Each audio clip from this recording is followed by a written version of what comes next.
ние ако ги споредуваме процедурите низ кои се бира нов лидер, мора да заклучиме дека тие се нужно травматични, да се подсетиме на процедурата низ која се избра Груевски.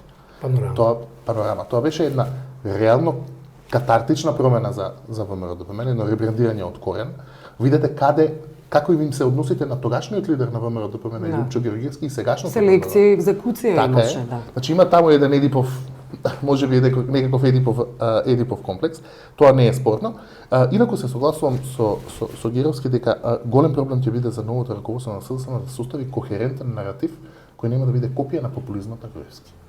Видите, влезете ли во таа тој процес, во таа матрица, тогаш процесот на политички избор станува процес на лицитација. Кој на кого понуди? Повеќе ќе му понуди. Јас 5% на пензионерите, јас 8%. Јас 9%. И тука нема крај. И тука нема крај. Се разбира, човековата природа е таква да повеќе сака лицитација одошто суштински промени, бидејќи реформите се тешки, реформите се непријатни. Земјата е во сиромаштија. Земјата е во сиромаштија, економијата се распаѓа, демократија нема, независни медиуми нема, ни предстои еден најголем ремонт на општеството што постои откако дај Боже ќе почнеме преговори со Европската унија. Така што се тоа едни болни реформи. Оттаму сметам дека новото раководство ќе биде во сериозен проблем да најде кохерентен наратив за некоја приказна која ќе биде различна од приказката на ВМРО-ДПМН, а сепак ќе биде прифатлива за граѓаните. Гласачкото тело. Добро, и споменавте доколку дојде до некакво распаѓање на СДСМ, односно споменавте опција дека е можна. Како ги гледате шансите на трета опција, онаа која се најавува долго на голема врата, на Бучковски, Минчо Јорданов и Лјупчо Зиков, новинарот, сопственик на Капитал, влезе во игра? Јас мислам дека шансите за таа опција ќе бидат дефинирани во голема мерка од успехот на СДСМ да излезе со кохерентна приказка после нивниот конгрес. Доколку тие после нивниот конгрес излезат со некаква неконзистентна приказка, односно оние кои не победиле на конгресот одлучат дека нема веќе да учествуваат во политиките и со тоа се изгуби некаков квалитет, реално ќе се отвори простор за не трета, четврта, пета и повеќе опции. Класичната наука на политички маркетинг вели дека во ситуација кога имате еден силен опонент и еден помалку силен противник, треба да се диверсифицира политичката понуда. Дека би требало да постојат, доколку не успее да направи некаква консистентна приказка, дека би требало да постојат повеќе партии кои ќе го ушмукаат условно речено оние дел на незадоволните гласачи кои сега не сакаат ВМРО да победи, а не би гласале за СДСМ. И тоа, доколку СДСМ не успее да излезе посилен од конгресот, неминовно следи. Добро. Не знам, јас сум малку скептичен во поглед на шансите за третата, така наречената трета опција, кои да се кадровските решенија, какви да се амбициите на луѓето, seедно да направи некаква доминантна разлика на Сенат, освен ако не се случи распад на СДСМ. Тогаш нормално ќе се отвори просторот кој по принципот на МЕИБА треба се пополни, нели? Но не очекуваме се распад на СДСМ.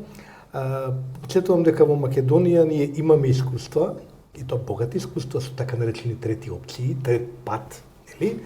Го имаме искуството на Тупурковски, исклучително успешно, да речам, успешен експеримент во 98 до 2000 некаде и прва година. Како не, клучна карика беше во коалицијата. Имаме искуства на индивидуалци како Трифун Костовски и така натаму, кои се обидуваат да конституират некаков трет пат, меѓутоа тој секогаш успеваше, даваше некакви резултати или обратно не успеваше во зависност од комуникацијата, релацијата на таа трета опција со постоечките две, од доминантниот бипартизам во Македонија.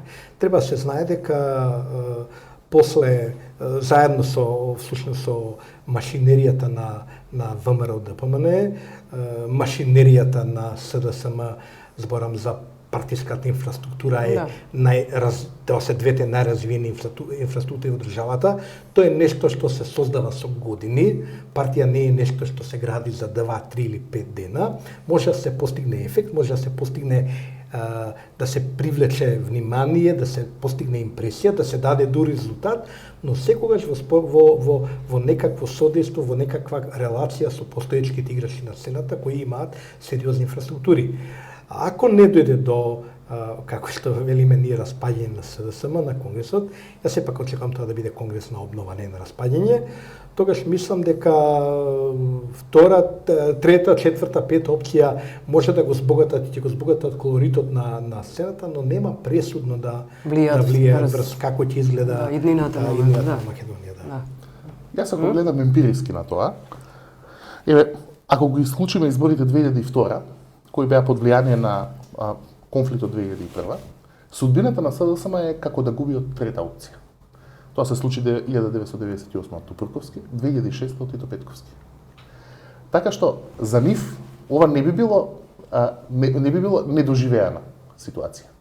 Значи да не беше Васил Тупурковски 1998 СДСМ ќе ги добиеше тие избори. Да не беше Тито Петковски 2006 СДСМ ќе ги добиеше и тие избори. Така што тие ако не успеат да направат некаква конзистентна приказка, им се отвори трет пат, не сум сигурен дека може да дека тој трет пат нема по трет пат да биде пресуден во. Се согласувам со Арсовски од аспект на позициите на СДСМ и што може ова опција да предизвика према нив. Но да се подсетиме, демократска алтернатива ќе не постои. Така е. Новата социјалдемократска партија. Но одиграле своја улога во некои историски моменти. Да, тој го јас го кажувам, да, во момент на слабост, во момент на дисбаланс во овој сепак бипартиски систем може да предизвика известен ова. Меѓутоа прашањето е дали СДСМ така лесно ќе дозволи пат да ја мислам дека ќе се потрудат да не дозволат да дојде до распад и до раскол во партијата, бидејќи не можам да ги дефинирам интересите да се случи такво нешто на луѓето кои веќе се во партијата. Што нив ги чека? Што друго има надвор од просториите на Бикач? Добро, имаат на ум и иднината на оваа земја, освен собствената улога и собствените функции. На тоа се надеваме сите. Тоа е работата на политичарите во крајна линија. Тоа е малку и преценета категорија, но да речеме дека така. Најдобри напори, да. Благодарам што бевте гости во студио. Благодарам за поканата.